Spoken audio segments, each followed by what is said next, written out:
നമുക്ക് quick സോർട്ടിൻ്റെ complexity പഠിക്കാം. നേരത്തെ നമ്മൾ മെർജ് സോർട്ടിൻ്റെ കോംപ്ലക്സിറ്റി പഠിച്ചതുപോലെ ഇനി ക്വിക്ക് സോർട്ടിൻ്റെ കോംപ്ലക്സിറ്റി. ഓക്കെ, അപ്പോൾ ക്വിക്ക് സോർട്ടിനും 3 കേസസ് ആണുള്ളത്. ഏതൊക്കെ? ബെസ്റ്റ് കേസ്, വേസ്റ്റ് കേസ്, പിന്നെ ആവറേജ് കേസ്. ഓക്കെ, അപ്പോൾ ഇവിടെ 3 കേസ് ഉണ്ടെന്ന് നമ്മൾ പറഞ്ഞു. ആദ്യം ഞാൻ ബെസ്റ്റ് കേസ് എന്താണ് എന്ന് ഡിസ്കസ് ചെയ്യാം. ക്വിക്ക് സോർട്ടിനെ പറ്റിയാണ് നമ്മൾ സംസാരിക്കുന്നത് എന്നുള്ള കാര്യം ഓർമ്മ വേണം. ഓക്കെ, അപ്പോൾ ഇത് നമ്മുടെ അറേ, ഇതാണ് നമ്മുടെ അറേ. ഓക്കെ, ഈ അറേയിൽ ക്വിക്ക് സോർട്ട് ഓർമ്മയുണ്ടാവും. ലെഫ്റ്റ് മോസ്റ്റ് എലമെൻറ്റിനെയാണ് നമ്മൾ പിവട്ടായി തിരഞ്ഞെടുക്കുന്നത്. ഒരു തവണ ഒരു പാസ് ഓവറായി കഴിയുമ്പോൾ ഈ പിവട്ട് അതിൻ്റെ കറക്റ്റ് സ്ഥാനത്തെത്തിച്ചേരുന്നു. എന്ന് വെച്ചാൽ പിവട്ട് അതിൻ്റെ ആക്ച്വൽ പൊസിഷനിലേക്ക് എത്തിച്ചേരുന്നു. അങ്ങനെ ഈ പിവട്ട് കറക്റ്റ് മിഡ് പൊസിഷനിലാണ് എത്തിച്ചേരുന്നത് എന്ന് കരുതുക. അതായത് സ്റ്റാർട്ടിംഗ് സ്റ്റേജിൽ അറേ അൺസോർട്ടഡായി ഇരിക്കുന്ന സമയം ലെഫ്റ്റ് മോസ്റ്റ് പൊസിഷനിലിരിക്കുന്ന എലമെൻ്റാണ് നമ്മൾ പിവട്ടായി തിരഞ്ഞെടുക്കുന്നത്.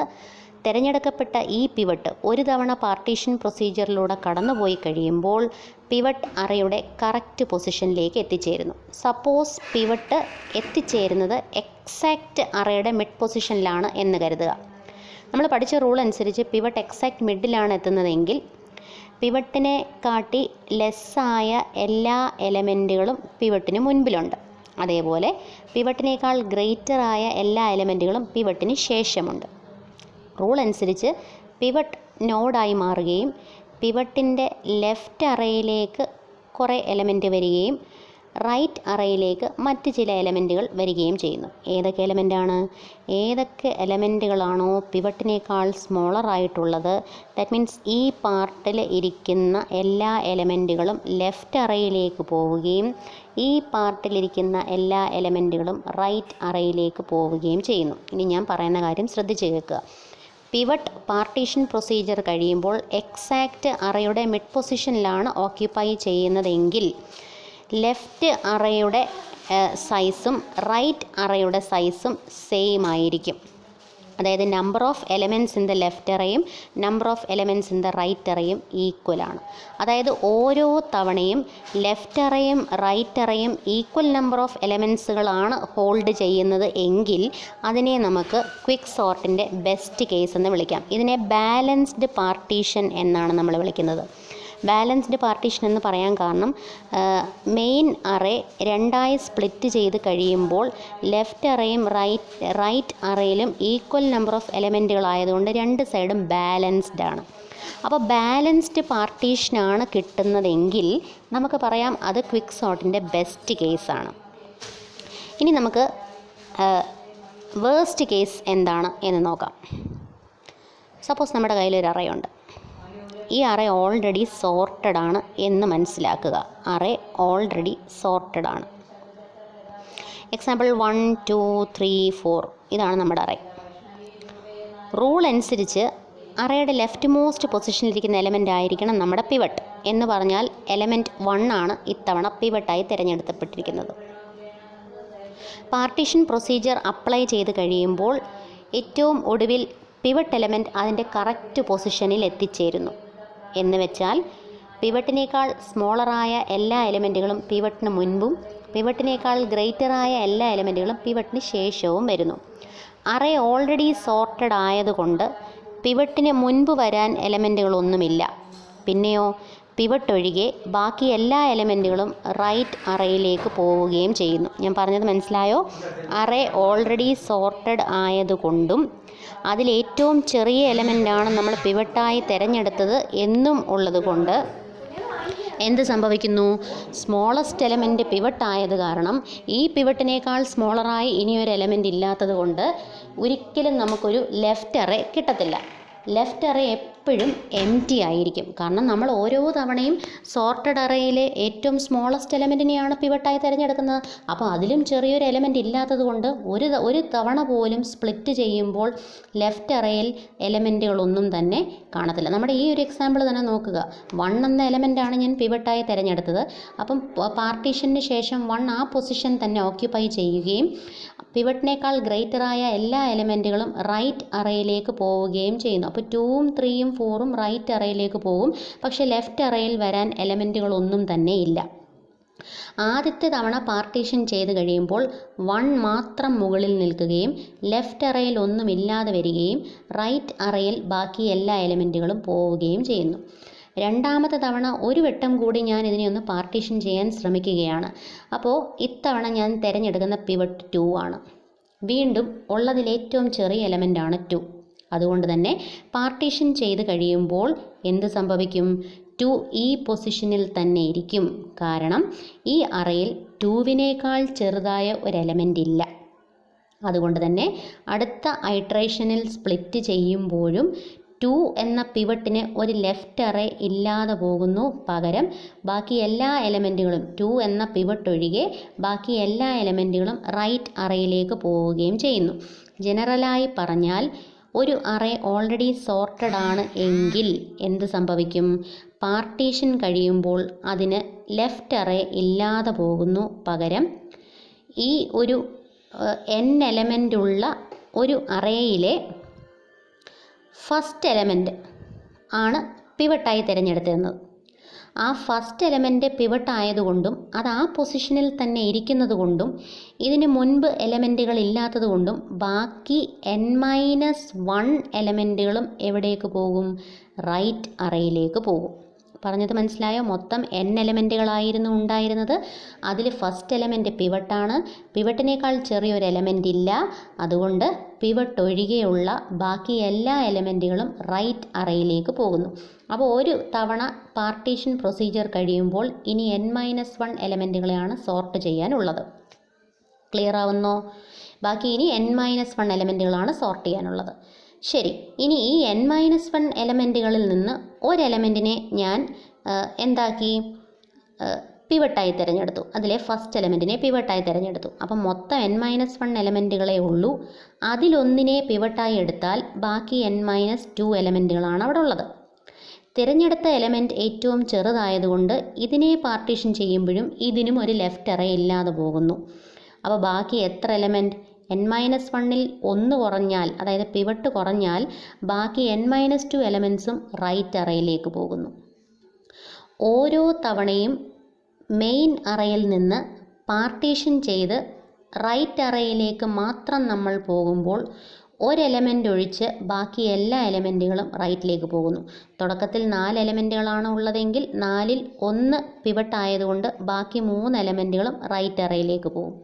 അടുത്ത തവണ 3ൽ 1 പിവട്ട് ആയതുകൊണ്ട് ബാക്കി 2 എലമെൻറ്റുകളും റൈറ്റ് അറേയിലേക്ക് പോകും. എന്ന് വെച്ചാൽ ഓരോ തവണ പാർട്ടീഷൻ കഴിയുമ്പോഴും ടോട്ടൽ എലമെൻറ്റുകളിൽ നിന്ന് ഒരെണ്ണം മാത്രമേ കുറവ് വരുന്നുള്ളൂ. ബാക്കി എല്ലാ എലമെൻസും റൈറ്റ് അറേയിലേക്കാണ് പോകുന്നത്.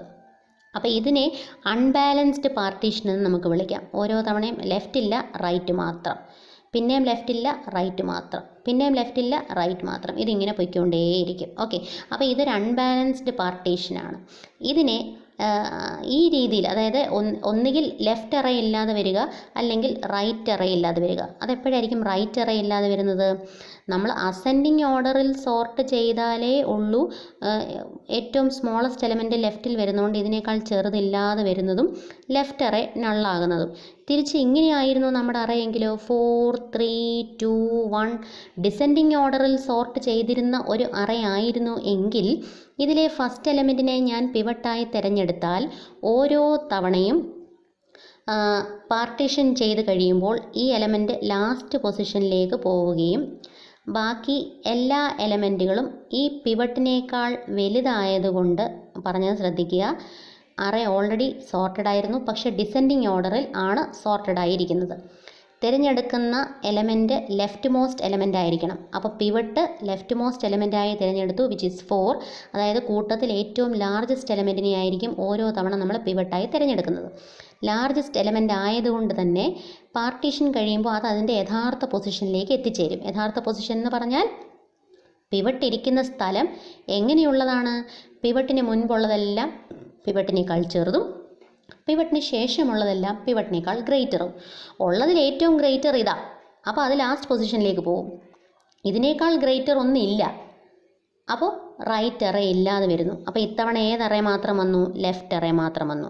അപ്പോൾ അസെൻഡിങ് ഓർഡറിൽ സോർട്ട് ചെയ്ത അറേയാണ് ഞാൻ ഇൻപുട്ടായി കൊടുക്കുന്നതെങ്കിൽ അവിടെ ലെഫ്റ്റ് അറേ കാണില്ല, നമുക്ക് റൈറ്റ് അറേ മാത്രമേ കാണുകയുള്ളൂ. പകരം ഡിസെൻഡിങ് ഓർഡറിൽ സോർട്ട് ചെയ്ത ഒരു അറേയാണ് ഇൻപുട്ടായി കൊടുക്കുന്നതെങ്കിൽ ഓരോ തവണയും നമുക്ക് ലെഫ്റ്റ് അറേ മാത്രം കാണും. ഏത് കാണത്തില്ല? റൈറ്റ് അറേ കാണത്തില്ല. അപ്പോൾ ഈ ഒരു സിറ്റുവേഷൻ, അതായത് ഒന്നുകിൽ ലെഫ്റ്റ് അറേ മാത്രം, അപ്പോൾ നമ്മുടെ ഫിഗർ എങ്ങനെയാണ്? ആദ്യം ഒരു അറേ, പിന്നെ അതിന് ലെഫ്റ്റ് അറേ, പിന്നെ അതിനൊരു ലെഫ്റ്റ് അറേ, പിന്നെ അതിനൊരു ലെഫ്റ്റ് അറേ, ഇങ്ങനെ പോകാം. അല്ലെങ്കിൽ ഒരു അറേ, അതിനൊരു റൈറ്റ് അറേ, വീണ്ടും ഒരു റൈറ്റ് അറേ, വീണ്ടും ഒരു റൈറ്റ് അറേ, ഇങ്ങനെ. ഒന്നുകിൽ റൈറ്റ് മാത്രം അല്ലെങ്കിൽ ലെഫ്റ്റ് മാത്രം, ഏതെങ്കിലും ഒരു ഹാഫേ കാണൂ, മറ്റേത് കാണില്ല. ഇതാണ് സിറ്റുവേഷനെങ്കിൽ അതിനെ നമ്മൾ വേഴ്സ്റ്റ് കേസ് എന്നാണ് വിളിക്കുന്നത്. വേഴ്സ്റ്റ് കേസ് എന്ന് വിളിക്കാൻ കാരണം മൊത്തം n എലമെൻറ്റ്സ് ഉണ്ടായിരുന്നതിൽ നിന്ന് ഒന്ന് പിവട്ട്, ആ പിവട്ട് ഒഴികെ ബാക്കി n-1 എലമെൻറ്റ്സും തൊട്ട് താഴത്തെ അറയിലേക്ക് പോകുന്നു. അടുത്ത ഐട്രേഷനിൽ n-1 1 പിവട്ട്, ബാക്കി n-2 എലമെൻറ്റ്സും അതിൻ്റെ റൈറ്റ് അറയിലേക്ക് പോകുന്നു. അപ്പോൾ ഓരോ തവണയും സോർട്ട് ചെയ്യാൻ ഒരു എലമെൻറ്റ് മാത്രമാണ് കുറയുന്നത്. മനസ്സിലായോ? അപ്പോൾ അതുകൊണ്ട് ഭയങ്കര ബുദ്ധിമുട്ടാണ് ഇത്തരം അറേസ് സോർട്ട് ചെയ്യാൻ, ഒരുപാട് സമയവും എടുക്കും. അപ്പോൾ അതുകൊണ്ട് ഇതിനെ worst case of quick sort എന്നാണ് നമ്മൾ വിളിക്കുന്നത്. ഇനി ഒരു ആവറേജ് കേസ് നമുക്ക് ഡിസ്കസ് ചെയ്യാനുണ്ട്. ആവറേജ് കേസ്, ബെസ്റ്റ് കേസ് പറഞ്ഞു ബാലൻസ്ഡ് പാർട്ടീഷൻ, വേഴ്സ്റ്റ് കേസ് പറഞ്ഞു ഏതെങ്കിലും ഒരു അറേ മാത്രമേ കാണൂ. ഒന്നുകിൽ ലെഫ്റ്റ് അറേ മാത്രം കാണും, റൈറ്റ് അറേ കാണില്ല, അല്ലെങ്കിൽ റൈറ്റ് അറേസ് മാത്രം കാണും, ലെഫ്റ്റ് അറേ കാണില്ല. അതാണ് സിറ്റുവേഷനെങ്കിൽ അതിനെ വേഴ്സ്റ്റ് കേസ് എന്ന് നമ്മൾ വിളിക്കും. ഇനി ഒരു ആവറേജ് കേസുണ്ട്. ആവറേജ് കേസ് എന്ന് പറഞ്ഞാൽ ഇപ്പം നമുക്ക് ഒരു അറേയുണ്ട്. ആ അറയിലെ ഫസ്റ്റ് എലമെൻറ്റിനെ ഞാൻ പിവട്ടായി തിരഞ്ഞെടുത്തു. പാർട്ടീഷന് ശേഷം ഈ പിവട്ട് അറയുടെ ഏതെങ്കിലും ഒരു പൊസിഷനായിരിക്കും ഓക്കുപ്പൈ ചെയ്യുന്നത്. അത് എക്സാക്ട് മിഡിലാവണം എന്ന് നമുക്ക് പറയാനൊക്കില്ല. ചിലപ്പോൾ ഫസ്റ്റ് പൊസിഷനായിരിക്കും, ചിലപ്പോൾ ലാസ്റ്റ് പൊസിഷനായിരിക്കും, ചിലപ്പോൾ ഇടയ്ക്കത്തെ ഏതെങ്കിലും ഒരു പൊസിഷനായിരിക്കും. അപ്പോൾ ഏത് പൊസിഷനിലാണ് പിവട്ട് വരാൻ പോകുന്നതെന്ന് മുൻകൂട്ടി പറയാൻ കഴിയില്ല. അറയിലെ ഏതെങ്കിലും ഒരു പൊസിഷനിലായിരിക്കും പിവട്ട് വരിക. ഇങ്ങനെ വന്നാൽ ഇപ്പോൾ ഇതാണ് സിറ്റുവേഷനെങ്കിൽ ചിലപ്പോൾ നമ്മുടെ ലെഫ്റ്റ് അറയിലായിരിക്കും കൂടുതൽ എലമെൻറ്റ്സ് ഉള്ളത്, റൈറ്റ് അറയിൽ കുറച്ച് എലമെൻറ്റ്സേ കാണും. അടുത്ത തവണ സ്പ്ലിറ്റ് ചെയ്യുമ്പം ഇവിടുത്തെ എലമെൻറ്റിനെ പിവട്ടായി തിരഞ്ഞെടുത്തു. പിന്നെ പാർട്ടീഷൻ കഴിഞ്ഞ് ആ പിവട്ട് അതിൻ്റെ പൊസിഷനിൽ എത്തിച്ചേരുമ്പോൾ രണ്ടാമത്തെ തവണ പാർട്ടീഷൻ ചെയ്യുമ്പോൾ ചിലപ്പോൾ ലെഫ്റ്റ് അറേ ചെറുതും റൈറ്റ് അറേ വലുതുമാവും. അപ്പോൾ ചില സമയത്ത് ലെഫ്റ്റ് അറേ വലുത്, മറ്റ് ചില സമയത്ത് റൈറ്റ് അറേ വലുത്. എപ്പോൾ ഏതറയാണ് കൂടുതൽ എലമെൻറ്റുകൾ ഉള്ളത് എന്ന് പറയാൻ സാധിക്കില്ല.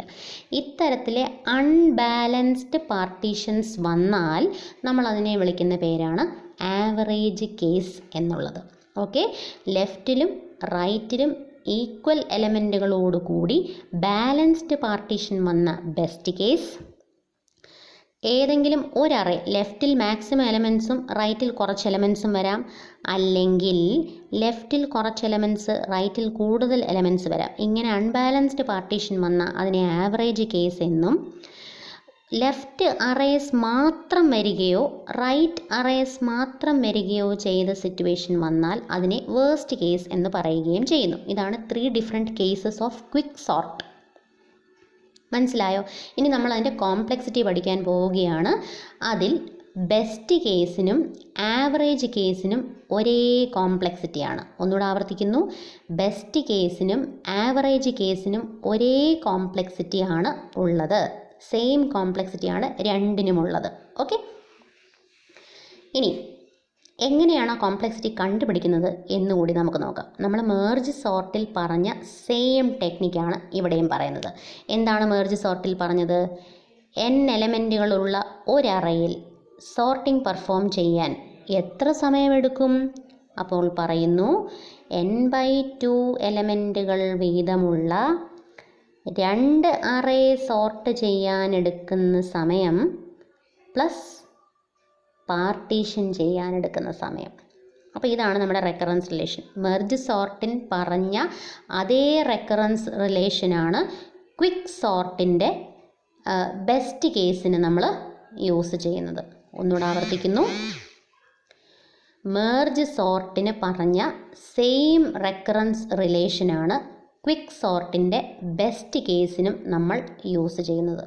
അപ്പോൾ ക്വിക്ക് സോർട്ടിൻ്റെ ബെസ്റ്റ് കേസും മെർജ് കേസിൻ്റെയും കോംപ്ലക്സിറ്റി സെയിം ആണ്. എന്തുകൊണ്ട് സെയിം ആയെന്ന് ചോദിച്ചാൽ ബെസ്റ്റ് കേസിൽ രണ്ട് ഹാഫിലും ഈക്വൽ നമ്പർ ഓഫ് എലമെൻറ്റ്സ് ആണെന്ന് ഓൾറെഡി പറഞ്ഞു കഴിഞ്ഞു. അതുകൊണ്ടാണ് ഒരു അറേയിൽ n എലമെൻറ്റുകളാണ് ഉള്ളതെങ്കിൽ അതിനെ സോർട്ട് ചെയ്യാൻ എത്ര സമയമെന്ന് ചോദിച്ചപ്പോൾ നേർപകുതി എലമെൻറ്റുകൾ വീതമുള്ള രണ്ട് അറേ സോർട്ട് ചെയ്യാൻ എടുക്കുന്ന സമയം പ്ലസ് അതിനെ പാർട്ടീഷൻ ചെയ്യാൻ എടുക്കുന്ന സമയം. ഇതാണ് ക്വിക്ക് സോർട്ടിൻ്റെ റെക്കറൻസ് റിലേഷൻ. ഇനി മറ്റൊന്നുകൂടി പറയാം. മെർജ് സോർട്ടിൻ്റെ റെക്കറൻസ് റിലേഷൻ സോൾവ് ചെയ്തതുപോലെ തന്നെയാണ് ക്വിക്ക് സോർട്ടിൻ്റെ റെക്കറൻസ് റിലേഷനും സോൾവ് ചെയ്യുന്നത്. രണ്ടും സോൾവ് ചെയ്യുന്നത് സെയിം പാറ്റേണിലാണ്. ഓക്കെ, അപ്പം റെക്കറൻസ് റിലേഷൻ എഴുതുന്നു. നമുക്കൊന്ന് നോക്കാം. T of n is equal to 2 into T of n/2 plus n. ഇവിടെ എന്നിന് പകരം 2k എന്ന് സബ്സ്റ്റിറ്റ്യൂട്ട് ചെയ്യുന്നു. പിന്നീട് അതിനെ സോൾവ് ചെയ്ത് finally total number of steps കണ്ടുപിടിക്കുന്നു. അവിടെ അസിംപ്റ്റോട്ടിക് കോംപ്ലക്സിറ്റി അപ്ലൈ ചെയ്ത് ഫൈനലി കോംപ്ലക്സിറ്റി കണ്ടുപിടിക്കുന്നു. അപ്പോൾ ഇവിടെയും നമുക്ക് കിട്ടുന്ന കോംപ്ലക്സിറ്റി എന്ന് പറയുന്നത് big O of n log n തന്നെയാണ്. ഓർക്കുക, ക്വിക്ക് സോർട്ടിൻ്റെ ബെസ്റ്റ് കേസും മെർജ് സോർട്ടിൻ്റെയും സിറ്റുവേഷൻ സെയിം ആണ്. അതുകൊണ്ടാണ് രണ്ടു പേർക്കും ഒരേ റെക്കറൻസ് റിലേഷൻ വന്നത്. ഇനി നമുക്ക് average case of quick sort ഒന്ന് നോക്കാം. ഇവിടെ ഞാൻ പറയുന്നു n എലമെൻ്റ് ഉള്ള ഒരറേ സോർട്ട് ചെയ്യാൻ എത്ര സമയം? അപ്പം ഞാൻ പറയുന്നു n/b എലമെൻറ്റുകൾ വീതം. n/b എന്ന് പറയാൻ കാരണം ആവറേജ് കേസിൽ ലെഫ്റ്റ് അറേയിൽ എത്ര എലമെൻ്റ് എന്നോ റൈറ്റ് അറേയിൽ എത്ര എലമെൻ്റ് എന്നോ വ്യക്തമായി പറയാൻ സാധിക്കില്ല. അതുകൊണ്ട് n/b എന്ന് പറയുന്നു. അത് എത്ര വേണേലും ആവാം. n/b എലമെൻറ്റുകൾ വീതമുള്ള രണ്ട് അറേ സോർട്ട് ചെയ്യാൻ എടുക്കുന്ന സമയം പ്ലസ് പാർട്ടീഷൻ എടുക്കുന്ന സമയം. അപ്പോൾ n എലമെൻ്റ് ഉള്ള ഒരു അറേ സോർട്ട് ചെയ്യാൻ എത്ര സമയമെന്ന് ചോദിച്ചാൽ n/b എലമെൻറ്റുകൾ വീതമുള്ള രണ്ട് അറേ സോർട്ട് ചെയ്യാൻ എടുക്കുന്ന സമയം പ്ലസ് പാർട്ടീഷനുള്ള സമയം. ഏകദേശം മുകളിൽ എഴുതിയ അതേ പാറ്റേൺ ആയതുകൊണ്ട് തന്നെ ഈ റെക്കറൻസ് റിലേഷനെയും സോൾവ് ചെയ്യുമ്പോൾ നമുക്ക് ഫൈനലി കിട്ടുന്ന കോംപ്ലക്സിറ്റി എന്ന് പറയുന്നത് big O of n log n തന്നെയാണ്. സെയിം കോംപ്ലക്സിറ്റിയാണ് കിട്ടുന്നത്. മനസ്സിലായോ? ഓക്കെ, ഇനി നമുക്ക് ഒരു കേസും കൂടെ നോക്കാനുള്ളൂ. ക്വിക്ക് സോർട്ടിൻ്റെ വേസ്റ്റ് കേസ്. നേരത്തെ പറഞ്ഞല്ലോ, വേസ്റ്റ് കേസിൽ ഒന്നുകിൽ റൈറ്റ് അറേസ് മാത്രമായി പോകുന്നു അല്ലെങ്കിൽ ലെഫ്റ്റ് അറേസ് മാത്രമായി പോകുന്നു. മറ്റൊരു കാര്യം ശ്രദ്ധിക്കേണ്ടത്, ടോട്ടൽ എലമെൻറ്റിൽ ഒന്ന് പിവട്ടാണെങ്കിൽ ബാക്കി എല്ലാ എലമെൻറ്റുകളും തൊട്ട് താഴത്തെ അറയിലേക്ക് ഷിഫ്റ്റ് ആകുന്നു. അതായത് അൺസോർട്ടഡ് അറയിലേക്ക് പോകുന്നു. മനസ്സിലായോ? അപ്പോൾ എനിക്കിതിൻ്റെ റെക്കറൻസ് റിലേഷൻ എങ്ങനെ എഴുതാം? n എലമെൻറ്റുകൾ ഉള്ള ഒരറേ സോർട്ട് ചെയ്യാൻ എത്ര സമയം എന്ന് ചോദിച്ചാൽ നമുക്ക് പറയാം, ഒരു തവണ ഒരെലമെൻറ്റ് പിവട്ട് ബാക്കി n-1 എലമെൻറ്റ്സും തൊട്ട് താഴത്തെ അറയിലേക്ക് പോകുന്നു. അങ്ങനെയെങ്കിൽ എനിക്ക് പറയാം n-1 എലമെൻറ്റുകൾ വീതമുള്ള ഒരറേ സോർട്ട് ചെയ്യാൻ എടുക്കുന്ന സമയം പ്ലസ് പാർട്ടീഷൻ എടുക്കുന്ന സമയം. എന്താ ഇങ്ങനെ എഴുതിയത്? രണ്ടറേ ഉണ്ടോ നമുക്ക്? ഇത് മെയിൻ അറേ ഒരു തവണ പാർട്ടീഷൻ ചെയ്ത് കഴിയുമ്പോൾ അതിന് ഒരു റൈറ്റ് അറേ മാത്രം അല്ലെങ്കിൽ ഒരു ലെഫ്റ്റ് അറേ മാത്രമാണ് കിട്ടുക. ഇവിടെ n എലമെൻറ്റ്സ് ആണ് സോർട്ട് ചെയ്യാൻ നിങ്ങളോട് ആവശ്യപ്പെട്ടതെങ്കിൽ ആ n-ൽ ഒന്ന് പിവട്ട് ബാക്കി n-1 എലമെൻറ്റ്സും അടുത്ത അറയിലേക്ക് പോകും. അടുത്ത തവണ വീണ്ടും പാർട്ടീഷൻ അപ്ലൈ ചെയ്യുമ്പോൾ n-1-ൽ ഒന്ന് പിവട്ട് ബാക്കി n-2 എലമെൻറ്റ്സും തൊട്ട് താഴത്തെ അറയിലേക്ക് പോകും. അപ്പോൾ ഇവിടെ ഞാൻ ഒരറേ സോർട്ട് ചെയ്യാൻ എത്ര സമയമെന്ന് ചോദിച്ചാൽ അതിനേക്കാൾ ഒരെലമെൻറ്റ് കുറവുള്ള ഒരറേ സോർട്ട് ചെയ്യാൻ എത്ര സമയമെടുക്കുമോ പ്ലസ് അതിനെ പാർട്ടീഷൻ ചെയ്യാൻ എടുക്കുന്ന സമയം. ഒന്നുകൂടെ ആവർത്തിക്കുന്നു. n എലമെൻ്റ് ഉള്ള ഒരു അറേ സോർട്ട് ചെയ്യാൻ എത്ര സമയമെന്ന് ചോദിച്ചാൽ അതിനേക്കാൾ ഒരെലമെൻറ്റ് കുറവുള്ള ഒരു അറേ സോർട്ട് ചെയ്യാൻ എടുക്കുന്ന സമയം പ്ലസ് പാർട്ടീഷൻ ചെയ്യാൻ എടുക്കുന്ന സമയം. അങ്ങനെയാണ് നമ്മൾ ഈ റെക്കറൻസ് റിലേഷൻ എഴുതിയത്.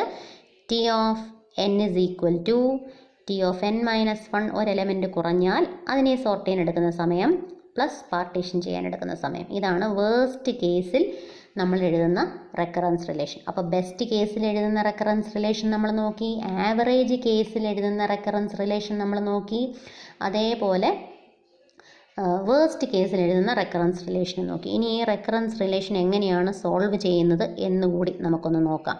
ഓക്കെ, അപ്പോൾ അതിനായി ഞാനിവിടെ ആദ്യം റെക്കറൻസ് റിലേഷൻ എഴുതുന്നു. ഇതിൽ ടി ഓഫ് എന്നിനെ T of n minus 1 plus n എന്ന് എഴുതാമെങ്കിൽ ടി ഓഫ് n മൈനസ് 1നെ എങ്ങനെ എഴുതാം? n മൈനസ് 1 ആയി എന്ന് വെച്ചാൽ 1 കുറഞ്ഞു, പ്ലസ് n അതുപോലെ എഴുതി. അങ്ങനെയെങ്കിൽ ടി ഓഫ് n മൈനസ് 1നെ എനിക്ക് എങ്ങനെ എഴുതാം? ഇതൊന്ന് കുറഞ്ഞു, അപ്പോൾ എനിക്കിവിടെ എഴുതാം equal to T of n minus 2. n minus 1ൽ നിന്ന് 1 കുറഞ്ഞു, പ്ലസ് ഇത് അതുപോലെ തന്നെ എഴുതി. അപ്പോൾ എനിക്കിവിടെ എഴുതാം n മൈനസ് 1 അല്ലേ. അപ്പോൾ ടി ഓഫ് n മൈനസ് 2നെ എങ്ങനെ എഴുതാം? T of n minus 2 can be written as, ഒന്നുകൂടെ കുറയുന്നു, അപ്പോൾ T of n minus 3 plus ഈ വാല്യൂ അതേപോലെ, വിച്ച് ഇസ് n മൈനസ് 2.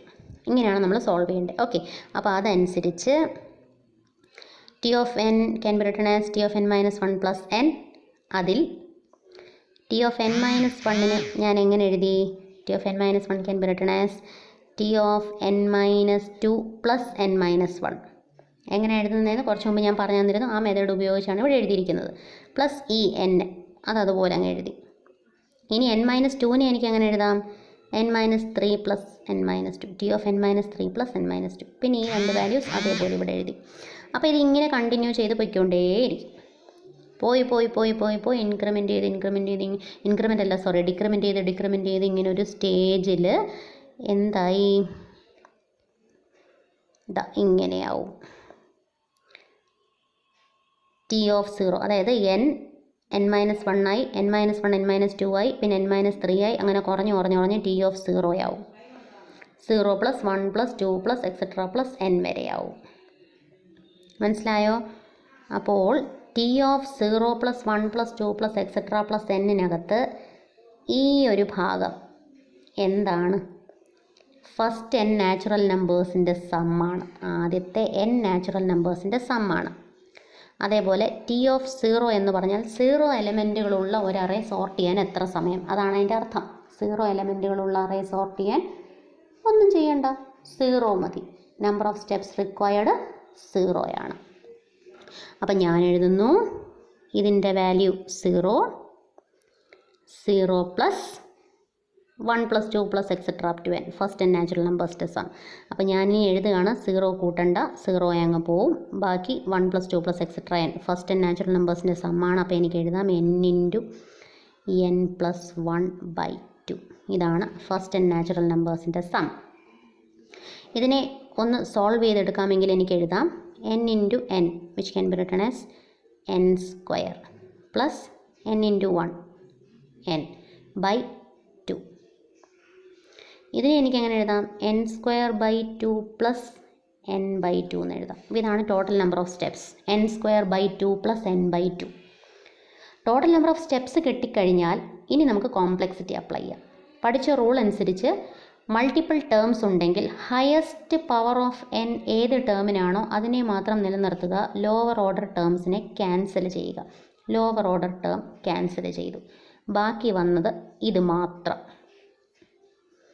അതായത് n സ്ക്വയർ ബൈ 2 മാത്രമാണ് ബാക്കി വന്നത്. ഇതിലെ കോൺസ്റ്റൻറ്റും റിമൂവ് ചെയ്യുക എന്ന് പറഞ്ഞാൽ n സ്ക്വയർ ബൈ 2 എന്ന് പറഞ്ഞാൽ 1/2 ഇൻറ്റു n സ്ക്വയർ എന്നാണ് അർത്ഥം. അപ്പോൾ കോൺസ്റ്റൻറ്റ് 1/2 ആണ്, അതങ്ങ് റിമൂവ് ആവും, ബാക്കി വരുന്ന n സ്ക്വയർ. അപ്പോൾ n സ്ക്വയർ ബൈ 2 പ്ലസ് n/2ലെ ഹയർ ഓർഡർ ടേം മാത്രം നിലനിർത്തി, ലോവർ ഓർഡർ ടേം ക്യാൻസൽ ചെയ്തു. ഹയർ ഓർഡർ ടേമിലെ കോൺസ്റ്റൻറ്റ് കൂടി റിമൂവ് ചെയ്ത് കഴിഞ്ഞപ്പോൾ ബാക്കി വരുന്നത് n സ്ക്വയർ ആണ്. അതുകൊണ്ട് നമുക്ക് കോംപ്ലക്സിറ്റി എഴുതാം. Hence the complexity for worst case of quick sort is big O of n square. അങ്ങനെ ക്വിക്ക് സോർട്ടിൻ്റെ ബെസ്റ്റ് കേസിൻ്റെ കോംപ്ലക്സിറ്റി നമ്മൾ കണ്ടുപിടിച്ചു, which is same as the complexity for merge sort. Average case എന്ന് പറയുന്നത് റെക്കറൻസ് റിലേഷൻ എങ്ങനെ എഴുതണമെന്ന് ഞാൻ പഠിപ്പിച്ചു. അതിനെ ബെസ്റ്റ് കേസിൻ്റെ റെക്കറൻസ് റിലേഷനുമായി സാമ്യമുള്ളതുകൊണ്ട് സെയിം മെത്തേഡ് ഉപയോഗിച്ച് സോൾവ് ചെയ്യാം. So that the complexity for average case is also big O of n log n. Worst case of quick sort എന്താണെന്ന് പറഞ്ഞു, അതിൻ്റെ റെക്കറൻസ് റിലേഷൻ ഫോർമുലേറ്റ് ചെയ്യുന്നത് എങ്ങനെയാണെന്ന് പറഞ്ഞു, ഫൈനലി അതിൻ്റെ കോംപ്ലക്സിറ്റി കണ്ടുപിടിക്കുന്നത് എങ്ങനെയാണെന്ന് പറഞ്ഞു. Hope you understood. Thank U.